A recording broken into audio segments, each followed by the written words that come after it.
ইউডিএফে জন্ম লাভ কৰিছিলে লাঞ্ছিত বঞ্চিত শোষিত মানুহৰ কাৰণে কিমান দূৰ তেওঁলোকক আচলতে আগুৱাই ল'ব পাৰিছে এই ক্ষেত্ৰত কি ক'ব? আজি 3 অক্টোবৰ প্ৰতিষ্ঠা দিৱস 2005 চনৰ 3 অক্টোবৰত আমাৰ দল মৌলানা বদৰুদ্দিন আজমল সাহেবৰ নেতৃত্বত জন্ম হৈছিল আৰু দলৰ জন্মলগ্নৰ পৰা আজিলৈকে আমি দলৰ যি লক্ষ্য উদ্দেশ্য সন্মুখত ৰাখি মৌলানা বদৰুদ্দিন আজমল সাহেবৰ নেতৃত্বত আমি যুঁজি গৈ আছোঁ আৰু মই ভাবোঁ যিবিলাক সমস্যালৈ আমি যুঁজি আছোঁ তাৰে আংশিক সমাধান হৈছে যদিও বহুত সমস্যা এতিয়াও আছে। গতিকে সেই সমস্যাবোৰলৈ আমি আপোনাৰ বিধানসভাৰ ভিতৰে বাহিৰে আমাৰ মাননীয় সভাপতি সাংসদ আছিল তেখেতে পাৰ্লিয়ামেণ্টত যুঁজিছে। আমি সময়ে সময়ে এই কথা বাৰ্তাবিলাক লৈ একেবাৰে লয়াৰ কোৰ্টৰ পৰা সুপ্ৰিম কোৰ্টলৈকে আমি সেইবিলাক লৈ যুঁজিছোঁ।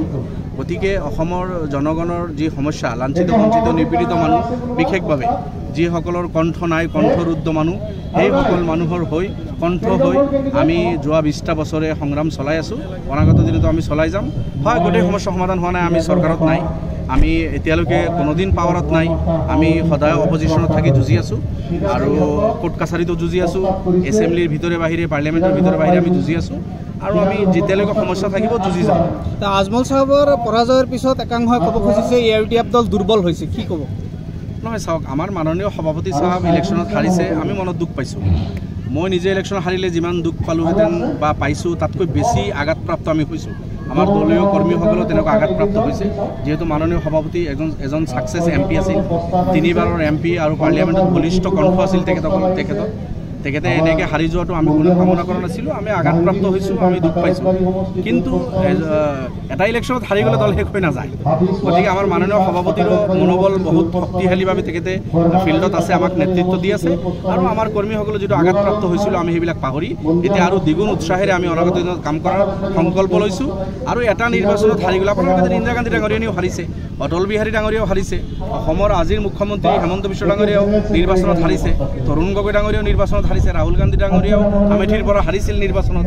আপোনাৰ দিল্লীৰ মুখ্যমন্ত্ৰী আছিল 15 বছৰৰ একেৰাহে শীলা দীক্ষিত, 0 আসন লৈ দিল্লীত তেখেতে হাৰিল, এতিয়া নাই তেখেত আমাৰ মাজত। এনেকুৱা ধৰণৰ বহুত ৰথী মহাৰথী নিৰ্বাচনত হাৰে। গতিকে আমি এটা নিৰ্বাচনতহে হাৰিছোঁ। গতিকে মই ভাবোঁ অনাগত দিনত ভাল হ'ব। অসমত যি মিয়া খিলঞ্জীয়া আৰু গৰীয়া এইবিলাক হিন্দু মুছলমানৰ যিটো ৰাজনীতি চলি আছে, ইউডিএফে কি ধৰণৰ নজৰত বিজেপিয়ে নিজৰ ভৰিৰ তলৰ মাটি হেৰুৱাই আছে, যাৰ কাৰণে বিজেপি শংকিত হৈ হিন্দু মুছলমানৰ ৰাজনীতি কৰা, মেৰুকৰণৰ ৰাজনীতি কৰা বিজেপিৰ চৰিত্ৰ। বিজেপি এইটো কৰি আছে, কৰিম। আমি তাৰ বিৰোধিতা কৰোঁ। আমি হিন্দু মুছলমানৰ ৰাজনীতিৰ বিশ্বাসী নহয়,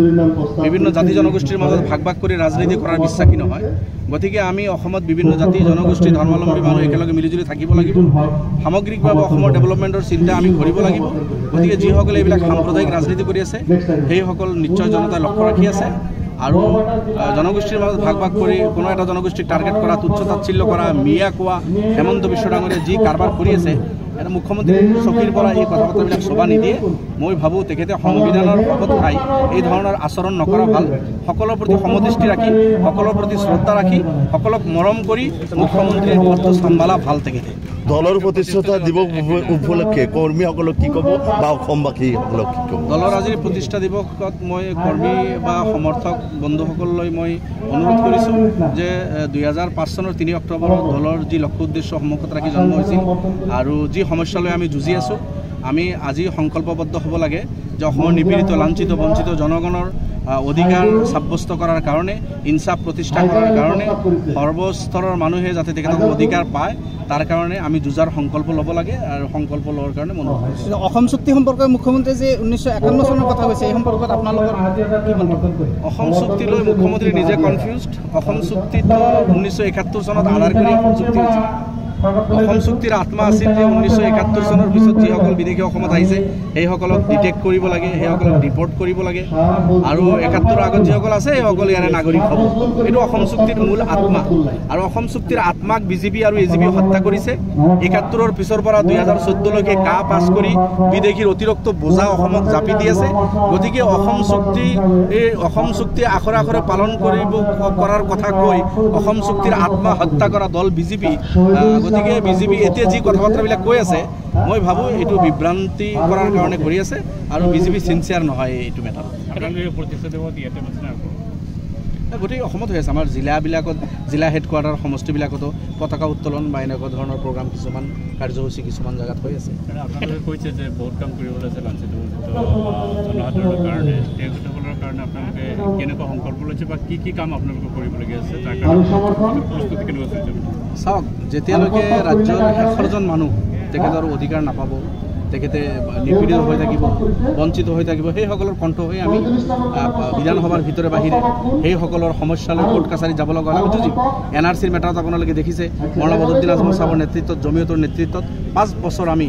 জাগ্ৰত প্ৰহৰীৰ দৰে সুপ্ৰিম কোৰ্টত আমি এইখিনি ফাইট দিছোঁ আমি ৰাইজৰ মাজত গৈছোঁ ৰাইজৰ ফৰ্ম ফিলাপৰ পৰা আৰম্ভ কৰি সকলো কৰিছে সৰ্বস্তৰৰ মানুহো কৰিছে বিভিন্ন সংগঠন কৰিছে ইণ্ডিভিজুৱেলি সচেতন নাগৰিকো কৰিছে আমিও কৰিছোঁ জমিয়তে কৰিছে UDF কৰিছে আমিও সেইবিলাক কৰি আৰু সুপ্ৰিম কোৰ্টতো সেই সমস্যাবিলাক লৈ আমি যুঁজিছোঁ আপোনালোকে নিশ্চিতভাৱে দেখিছে পঞ্চায়ত চাৰ্টিফিকেট যেতিয়া বাতিল হ'ল মহিলাসকলৰ পঞ্চায়ত চাৰ্টিফিকেট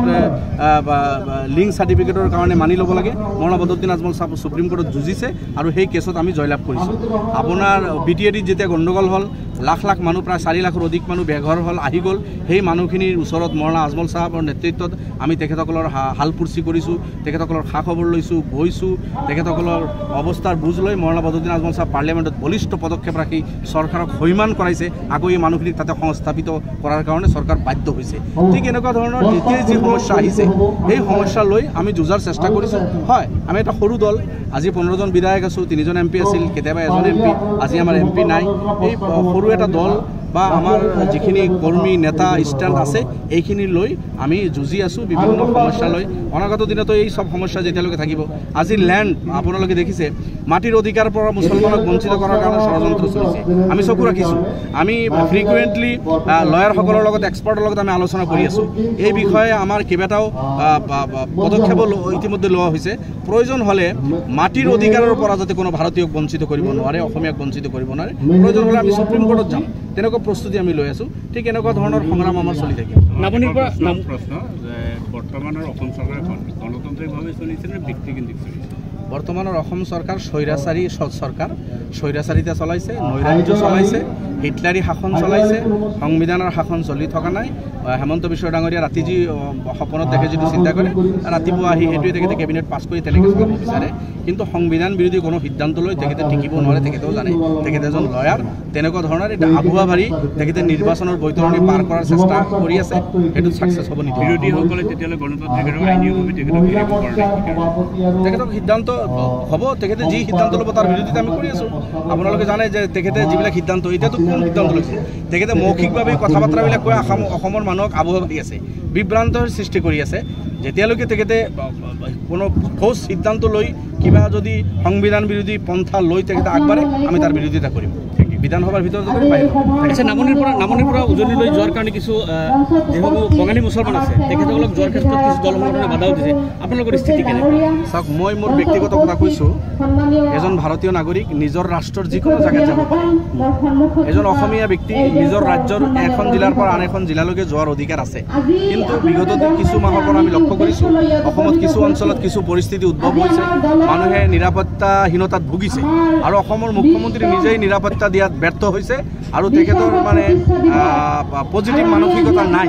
গতিকে অসমৰ মুখ্যমন্ত্ৰীক আহ্বান জনাইছোঁ আপুনি অসমৰ পৰিস্থিতি ঠিক কৰক অসমীয়া জনতাৰ নিৰাপত্তা নিশ্চিত কৰক যাতে শিৱসাগৰ তিনিচুকীয়াৰ মানুহ অন্য জেগাত যাব পাৰে বা গোৱালপাৰা ধুবুৰীৰ মানুহ শিৱসাগৰত যাব পাৰে আমি সব অসমীয়া মিলিজুলি থাকিব বিচাৰোঁ আগতো মিলিজুলি আছিলোঁ অনাগত দিনতো মিলিজুলি আমি থাকিম গতিকে এই পৰিৱেশটো মানে নিশ্চিত কৰা মুখ্যমন্ত্ৰীৰ দায়িত্ব নিৰাপত্তা নিশ্চিত কৰা মুখ্যমন্ত্ৰীৰ দায়িত্ব বাকী কোনো অঞ্চলত যদি কিবা পৰিস্থিতিৰ উদ্ভৱ হৈছে ইণ্ডিভিজুৱেলি ব্যক্তিগতভাৱে মানুহে পৰিস্থিতিৰ প্ৰতি লক্ষ্য ৰাখি ইফালে মুভমেণ্ট কৰা এটা কথা মই নিষেধ নকৰোঁ এটা হৈছে সেইটো হৈছে সন্মুখত যিহেতু উপ নিৰ্বাচন UDF কেইবাটাও সমষ্টিত হ'ব কিবা ভাবিছে নেকি জানাটো আছে সন্মুখত উপ নিৰ্বাচন আপোনাৰ নিৰ্বাচন এতিয়া ঘোষণা হোৱা নাই আমাৰ প্ৰাইমাৰী আলোচনা হৈছে কেইবাখন আসনৰ পৰা ডিমাণ্ড আহি আছে চামগুৰিৰ পৰা তাৰে আমাৰ কৰ্মী সমৰ্থকসকলে ডিমাণ্ড দি আছে নিৰ্বাচন খেলিব লাগে বঙাইগাঁৱৰ পৰাও ডিমাণ্ড আহি আছে আৰু ধলাই কাছাৰৰ এই 3খন আসনৰ পৰা আমাৰ ডিমাণ্ড আহি আছে কৰ্মী বন্ধুৰ মাজৰ পৰা আজি নিৰ্বাচন খেলিব লাগে আৰু ডিক্লেয়াৰ ইলেকশ্যন হৈ গ'লে দলৰ মজিয়াত কৰ্মমূলীত সিদ্ধান্ত হ'ব ক'ত খেলিম কি কৰিম ৰফিকুলৰ ওপৰত পুতক তুলিবলৈ চামগুৰিত প্ৰাৰ্থী দিব বুলি ইয়াৰ আগতো আমি নিৰ্বাচন খেলিছোঁ চামগুৰিত ইয়াৰ আগতো আমি নিৰ্বাচন খেলিছোঁ আপোনালোকে